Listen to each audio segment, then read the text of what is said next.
kindness and more. Thousands of Arizonans rely on Hatchery, located east end of Peace and Walmart. And good morning, Rim Country. Chris Higgins in the studio. Hopefully everyone had a wonderful weekend, and all you fathers out there, hope you had a great Father's Day. I know I had a wonderful Father's Day myself. So another, again, beautiful day here in Rim Country. Hopefully we can see a little bit more rain. I know a lot of us enjoyed the rain that we got a little bit this weekend, and it looks like monsoons are here. So that is a great thing. Well, this morning on our Community Spotlight program, we have in the studio Jim Goughnour, and he was the recently appointed Arizona Game and Fish Commission Chairman. So, Jim, congratulations on that appointment. Well, thank you, Chris. I appreciate it. Oh, you are so welcome, and thank you for taking the time to come in today to share about the Arizona Game and Fish Department, the commission, the role of the commission, what they do, what you do, and I think the presence that Arizona Game and Fish has, not only here in Rim Country, but the entire state. It's really interesting. Before the program, you were sharing just some of the things that Arizona Game and Fish and the commission does that I think a lot of people don't realize, or they don't know about, unless they're avid outdoorsmen, hunters, fishermen, and so on. So if we can start, first, how did you get on the commission, and how long have you been on? So thank you for the opportunity to be here. I appreciate it. Yes, I learned an awful lot about the Game and Fish Commission also. When I first started thinking about being a commissioner, seems like a long time ago, but I have a whole different understanding than I did back then. But it all kind of started probably 10 years ago. You might recall that we were having issues down at Roosevelt Lake with the fishing. Our bass fishermen, me included, were saying that the fishing conditions down there were not as good as they used to be.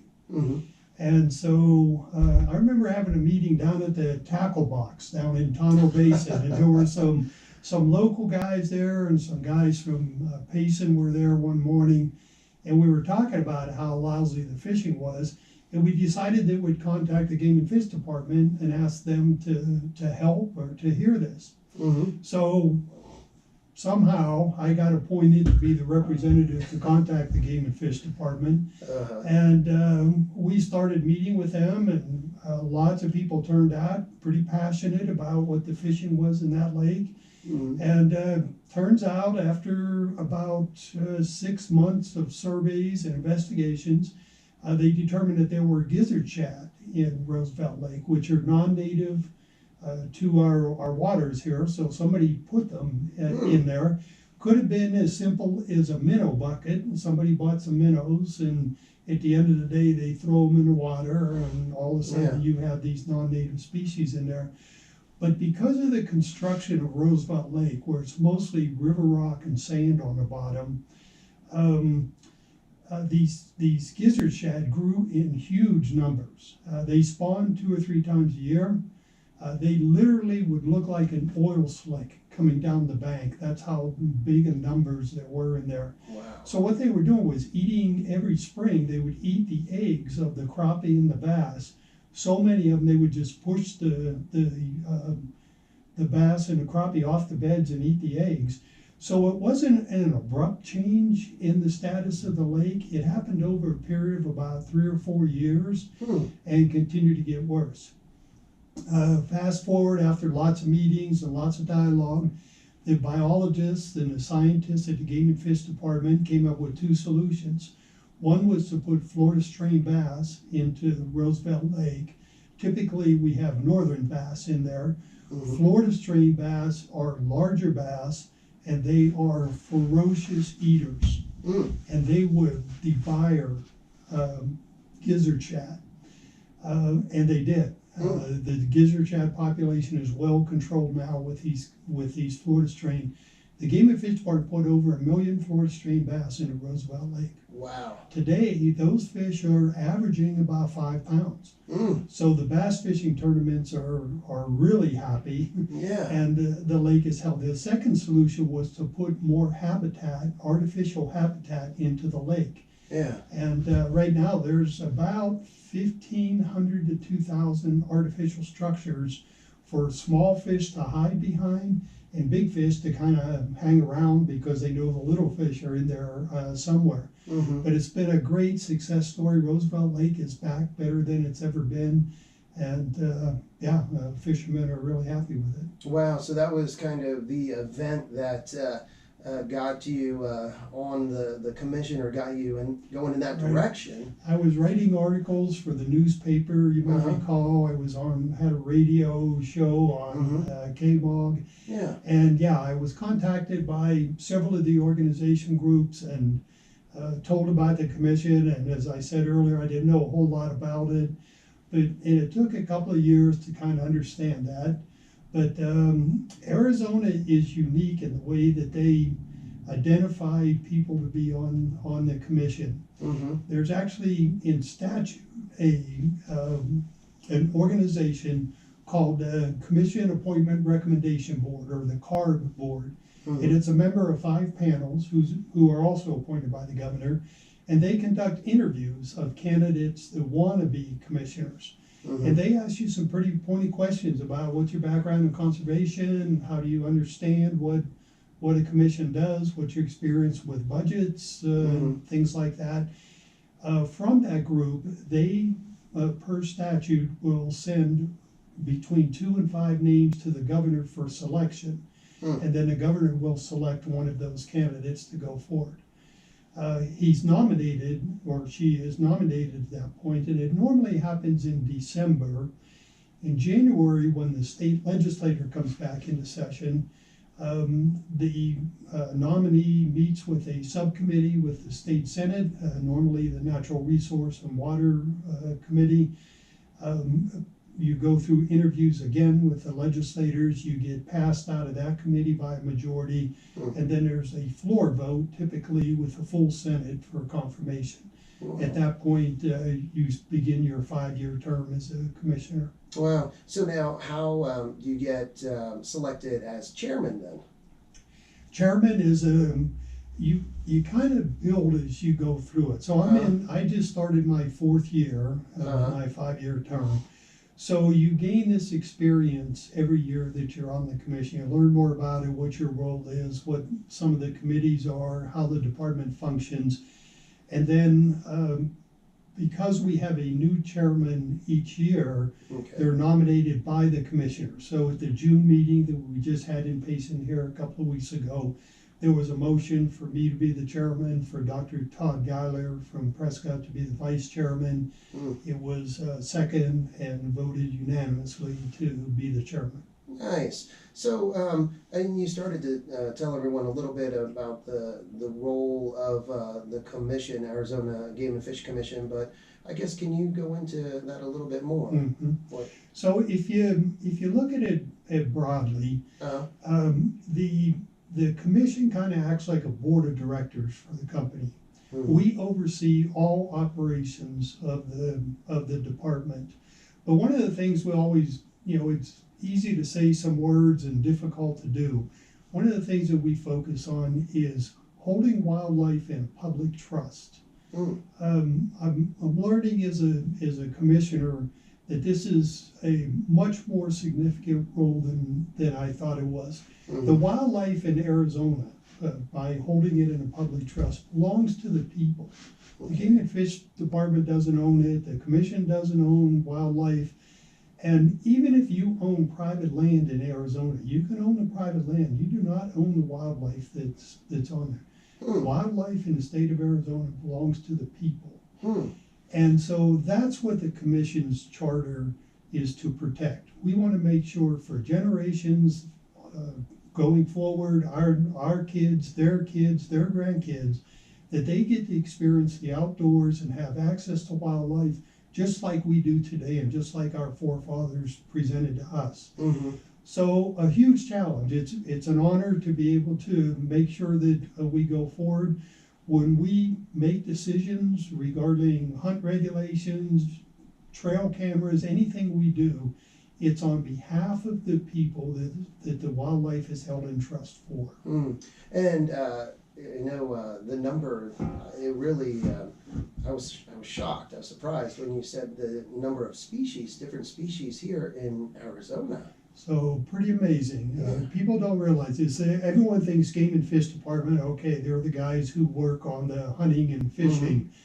Far more than that. There are 823 species in the state of Arizona that the Game and Fish Department manages. Arizona is has the most species of any state that does not have an ocean.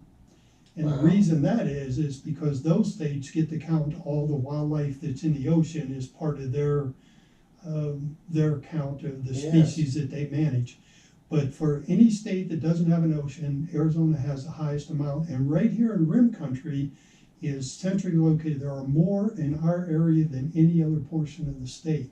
Wow. So big presence here. It's the reason the commission brings their meetings up here. It's the reason, quite frankly, we have more engagement in Rim Country at commission meetings than most every meeting that we go to, because people are engaged here. We have a lot of people that enjoy the outdoors, and they understand the breadth and the scope of what the department does. Wow. Again, if you're just joining us, we're talking with Jim Goughnour, the Arizona Game and Fish Commission Chairman. And that is, you think about just all the animals here in Rim Country, it is amazing. Very fortunate, blessed to have all the different animals here. Absolutely right. And so there's always challenges. One of the challenges is when the state legislators established Title 17. This is back in 1958, and it addresses all things game and fish, ARS Title 17. One of the statutes in there says you will receive no tax dollars from the state of Arizona. So you, Game and Fish Department, you are a self-sustaining organization. And the reason the legislators did that, quite frankly, is because they said you had the ability to sell hunting and fishing licenses. Therefore, you have a revenue stream that makes you different than any other state agency. So between license sales, Pittman Robinson, which is another unique funding source, a lot of people that go outdoors understand this, but generally for your audience, there were two bills, and they're 50 years old, called Pittman Robinson for the hunting side of things, and Dingle Johnson on the fishing side. Anytime any of the people in Rim Country purchase a firearm, a fishing rod, ammunition, lures, tackle, anything related to hunting or fishing, there is an 11% excise tax on that purchase. Those funds are collected by the federal government, and then each year the Treasury goes through an algorithm based on number of species, number of acres, number of license sales. They redistribute that money back out to the game and fish agencies to be used for conservation. So those dollars go back into the ground, if you will, to expand the sport of hunting and fishing in the state. So that's another big revenue source that the department has, along with federal grants. When we talk about endangered species, the department works actively with federal agencies to protect game and species. The biggest one around here is our Mexican gray wolf program. And so there are federal dollars allocated to that through Section 6 funding, and that's how those programs are supported. But the overall budget is $143 million, so it's a large amount of money that is overseen by the department. It's appropriated, so it has to go through the legislators for approval. We're hoping by the end of June, per statute, our legislators will present us a new budget. But even though there are dollars, they still need to be appropriated and then put back into the ground. So it's very intriguing. It's a little bit complex, a little bit hard to follow at times where different funding sources are, because all of that has to be appropriately spent and distributed around the state, and that's one of the roles of the commission. And now, you mentioned the efforts there at Roosevelt Lake with getting the bass numbers, back up. Yep. And we also, I think there are some people, or most people are aware of the fish hatchery that is here up Christopher Creek. Sure, the Tunnel Creek Hatchery. Tunnel Creek Hatchery, Yep. right there. Can you just, I guess, share the role of that hatchery? Phenomenal. For those in rim country that fish and those who come up from the valley specifically for this, it is a wonderful, thriving program. So around the state, there are 6 hatcheries that are owned by the commission. The commission owns all the real estate for the department. And they're maxed out. We have great biologists who run those hatcheries because they grow those fish from eggs. They literally get brood stock and get eggs and incubate them and grow them, put them into raceways, feed them out to where they're stockable size, and then put them in. 750,000 pounds of fish are stocked by the Game and Fish Department every year in lakes and streams around the state of Arizona. 750,000 pounds. 750,000 pounds of fish. And what the limiting factor to that is we have no more hatcheries. Oh, wow. We are maxed out. So as we look forward in the state of Arizona, we know that the population is growing about 100,000 people every year come into Arizona, a positive 100,000. So every decade there's 1 million more people here. We're at 7.5 million people today, and with COVID and people moving around so much, we think that it could be even more than 100,000 per year, or another million in 9 years is what the projection is. So as we see that, and we know what percentage of that is going to come and want to fish in rim country, we know we're going to need more capacity. So in the future, this might not happen for 5-10 years, but we need more hatchery capacity in the state to be able to sustain this. But what a wonderful population. We put rainbow trout, stock the majority of those. What's unique is these are triploid fish. These are fish that cannot spawn, so they can't stay there. They are intended to be put and take. In other words, we want anglers to catch those fish, take them home, and enjoy them. They're a wonderful food source for people to go eat, a wonderful way to introduce youth into fishing and to the outdoors. And the reason that they went with triploids originally was to protect our native species of fish, specifically Gila trout and Apache trout. Years later, the Gila trout was threatened to be put on the Endangered Species Act. Through some proactive work by the Game and Fish Department, hundreds of hours of biologists and people working at hatcheries out of Canyon Creek Hatchery, they started to develop and grow out Gila trout and actually stock them. Today, the program has been so successful that you can go out to the East Verde River at any one of the crossings and catch Gila trout and take them home and enjoy them for dinner. And now they are no longer on the endangered species list solely because of the proactive steps taken by the Game and Fish Department. Now you have mentioned a couple times, you referred to members of Arizona Game and Fish biologists, that they're biologists. So the extent of the knowledge and experience of the Arizona Game and Fish Department is pretty extensive, pretty serious, isn't it? Absolutely. This is probably something people don't know, but I'll just say the average wildlife manager or the game warden that people are used to seeing driving around in a truck or checking your fishing license, each of those officers is fully trained to be a peace officer, just like any law enforcement in the state. A sheriff or Tempe, Mesa, City of Phoenix, they do the same training, same certification as those officers. In addition to that, to be a wildlife manager at the Game and Fish Department, they must possess a 4-year degree in biology, wildlife management, forestry, something related to that expertise. So yes, we have people out in the field every day, hundreds of them, literally, that are biologists, that are scientists, that have their pulse on wildlife management.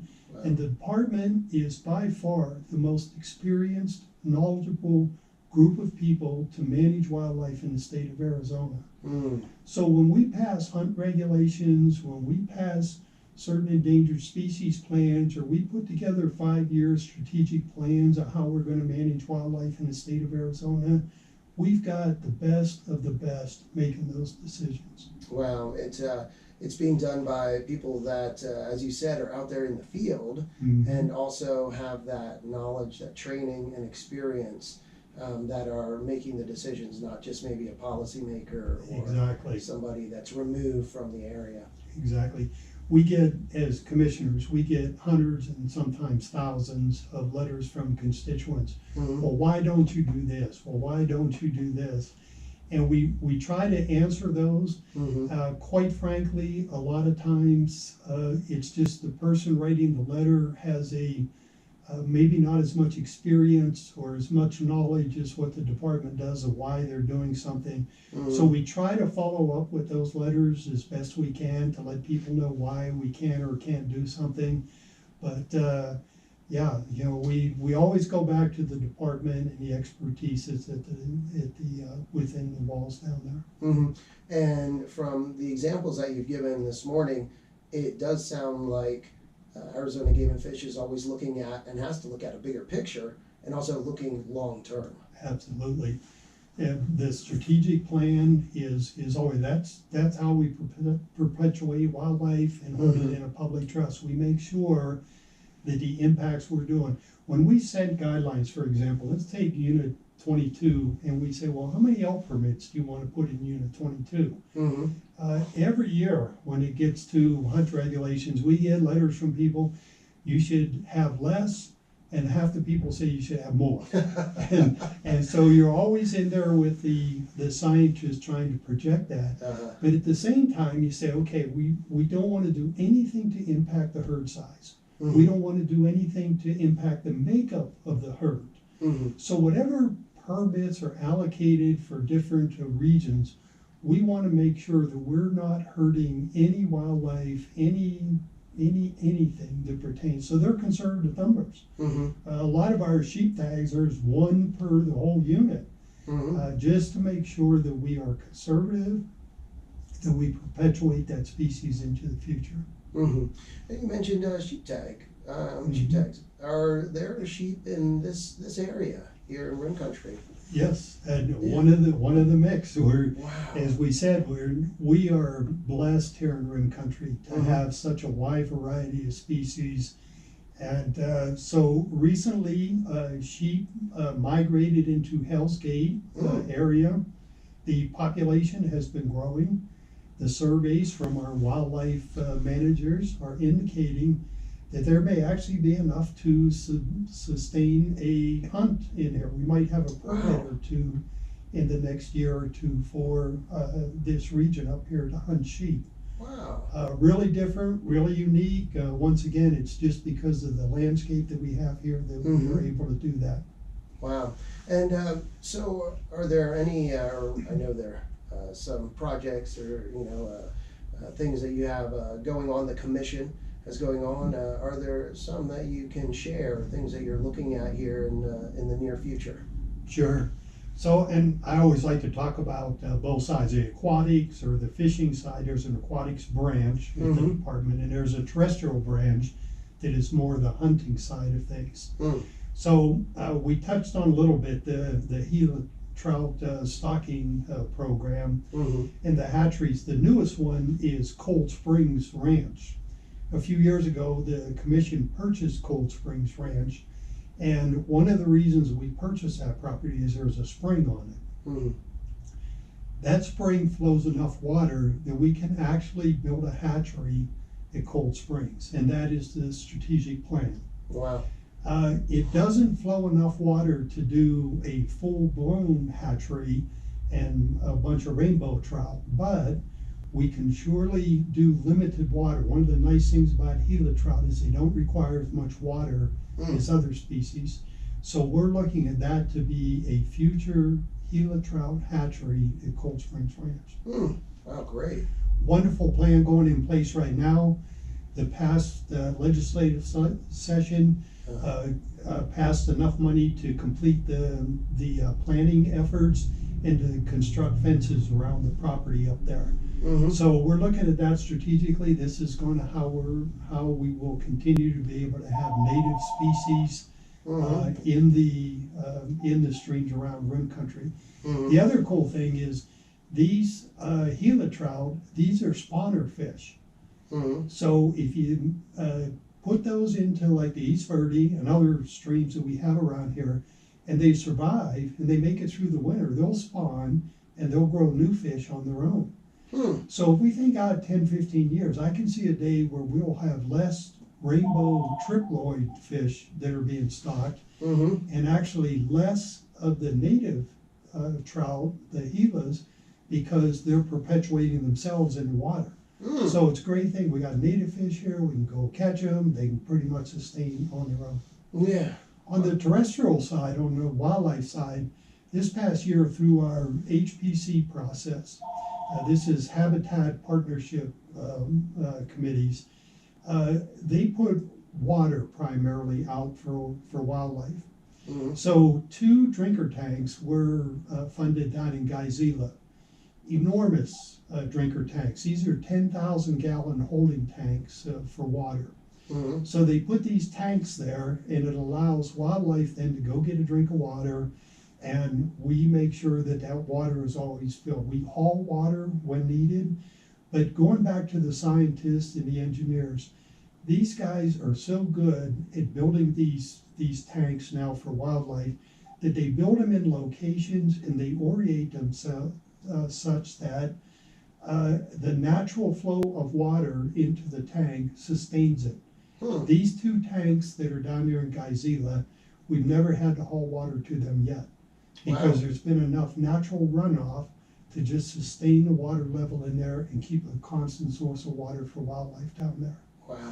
Wow. So yeah, a lot of big things going on. Oh, it is great, and all again the goal to preserve wildlife, conserve, and make sure that the Arizona wildlife is available for future generations. Exactly right. You know, another big piece of it, Chris, and this is also big here in Rim Country, is our volunteer community. We have volunteers. There's 2 of them in Rim Country here who haul water for all kinds of different organizations. If the Arizona Elk Society, if they have a water truck ready to go, or the Arizona Deer Association, or the Game and Fish Department, they haul water buffaloes, big tankers of truck to these water holes, and literally just run a hose into them and fill them up with water. They're doing that every week. Organizations like the Guggenhour Sporting Association and others here in Rim Country contribute to that. So we have lots of volunteers up here, lots of people that help the department when they have projects, when they have to put fences up, or repair water tanks, or fill water tanks. And I always say the department couldn't do what they do if we didn't have huge amounts of volunteers out there helping us not only manually, but raise money for wildlife. That's great. A lot of people in the community that care about wildlife. Sure.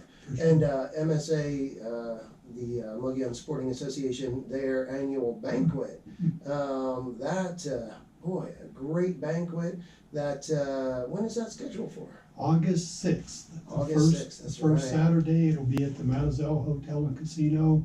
You can go on our Facebook page and for Guggenhour Sporting Association and get a lot of information on that. But Craig Swartwood is our president. Becky Prock is the banquet chairman. Between the 2 of them, they've raised our banquet to a new level over the last few years. It's phenomenal. The gifts that are coming in, being donated. We've got a rifle that we're going to raffle off that's like a $8,000 setup for the firearm and the scope. Wow. So looking for lots of good fishing gear, so I encourage everybody to support the MSA banquet. And again, that's August 6th at the Madezel Hotel and Casino. Thank you so much, Jim. for coming on today. Thank you. Again, Jim recently appointed as the Arizona Game and Fish Commission Chairman. So again, congratulations and thank you for all that you've done on the commission and that you'll continue to do. It's having a really big impact in Rim Country, and so thank you for that. Thank you. Just one fast thing. If anybody would like to contact me, Okay. on the Game and Fish website, acgsd.gov, down at the bottom, there's a tab that says Commission. You can click on that, and it gives bios on all the commissioners, but it also gives our email address. So if Okay. anybody needs anything, if I can help in any way, that's an easy way to get a hold of me. There we go. Well, thank you again, Jim. Thank you, everyone, for listening this morning. And again, a thank you to Desert Financial Credit Union for sponsoring our Community Spotlight program. Let's get back to the music here on KRIM with some James Brown, Ozark Mountain Daredevils, Young Rascals, and more. But first, let's get a quick update from the National Weather Service. Payson and surrounding areas. I'm now fast meteorologist Jim Goughnour. For today, sunny skies. 5:49. There we go. Tonight, clear. I think we Low around covered 61. everything. Tuesday, There, mostly and sunny, somebody with a trying to chance of call and isolated didn't get the hint. showers. I just hung up real quick and all right. See you later.